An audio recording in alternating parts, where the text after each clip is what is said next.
సదాశివసమారంభాం వ్యాసశంకరమధ్యమాం అస్మదాచార్యపర్యంతాం వందే గురుపరంపరాం.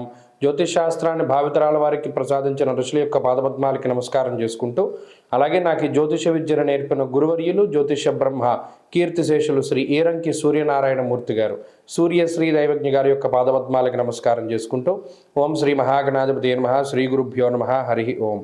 వీక్షకులందరికీ నమస్కారం.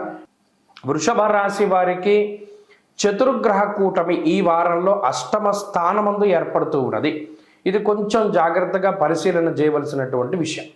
ఎందుకంటే దీర్ఘ సంచార గ్రహాలన్నీ యోగిస్తూ ఉన్నా కూడా ఈ చిన్న గ్రహాలు రవి కానీ, కుజుడు కానీ, శుక్రుడు కానీ, బుధుడు కానీ, చిన్న గ్రహాలు అంటే తక్కువ కాలం సంచరించేటువంటి గ్రహాలు అష్టమ స్థానంలో కేంద్రీకృతులు అవుతూ ఉండడం వల్ల ఆకస్మికంగా వచ్చేటువంటి సమస్యలు పెరగడానికి అవకాశం ఉంటుంది. దుర్దోష శత్రు సంవాదో గమనం వ్యధ అన్నారు. ఇక్కడ అష్టమంలో శుక్రుడు కొంత యోగించేటువంటి గ్రహమే, ఆయనేమంత ఇబ్బంది పెట్టరు. కానీ రవి, బుధ, కుజులు ఎప్పుడైతే అష్టమంలో ఉన్నారో వారు ప్రేరేపిస్తూ ఉంటారు ఎటువంటి వాటికి, క్షణిక ఆవేశానికి, క్షణికమైనటువంటి కోపానికి. లేదు ఈ క్షణంలో నువ్వు ఇది కొనాలి, ఈ క్షణంలో నువ్వు ఈ డెసిషన్ తీసుకోవాలి, ఈ క్షణంలో నువ్వు ఇలా మాట్లాడాలి, ఈ క్షణంలో ఇవాళ నువ్వు ఈ రిలేషన్షిప్ పాడు చేసేసుకోవాలి, లేదు తగువ పెట్టుకోవాలి అనేటువంటి విధానంలో ఈ గ్రహస్థితి ప్రేరేపిస్తుంది.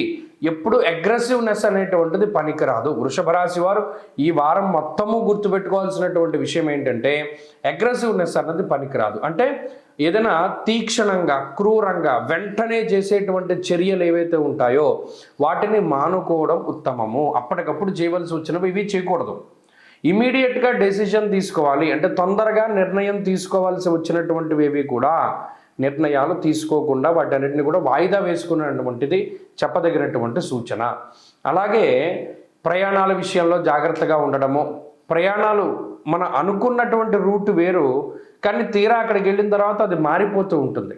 ఒక చోటకి వెళ్ళవలసి వచ్చింది, మళ్ళీ ఇంకో చోటకు కూడా వెళ్ళవలసి వస్తుంది. అంటే రకరకాలుగా ప్రయాణాలు చేయవలసి వస్తుంది. దానిలో కొంత శారీరక శ్రమ, అలసట, ఖర్చు ఇవన్నీ కూడా కనబడుతూ ఉంటాయి.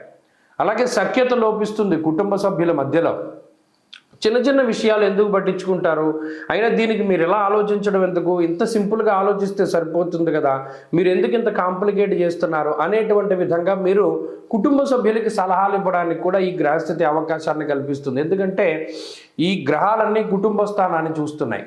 అందువల్ల ఏమవుతుంది, మాట మీద, కుటుంబ విషయాల మీద, ధనము మీద, లేదా కుటుంబ పరిస్థితుల మీద, వాటికి సంబంధించినటువంటి సంబంధ బాంధవ్యాల మీద ఇంపాక్ట్ పడుతూ ఉంటుంది. కాబట్టి అటువంటి వాటి మీద కొంచెం జాగ్రత్తగా ఉండాలి. మాట్లాడడం కన్నా మాట్లాడకుండా ఉండడమే ఈ వారంలో చెప్పదగినటువంటి సూచన. వారంలో మరిన్ని శుభ ఫలితాలు ఆకాంక్షించేటువంటి వారు ప్రత్యేకించి సూర్యారాధన చేస్తూ ఉండడం చెప్పదగినటువంటి సూచన. ఈ వారంలో కలిసి వచ్చేటువంటి రోజు శనివారంగా చెప్పవచ్చును. అదృష్ట సంఖ్య 2, అదృష్ట వర్ణము నీలము. తదుపరి మిథున రాశి.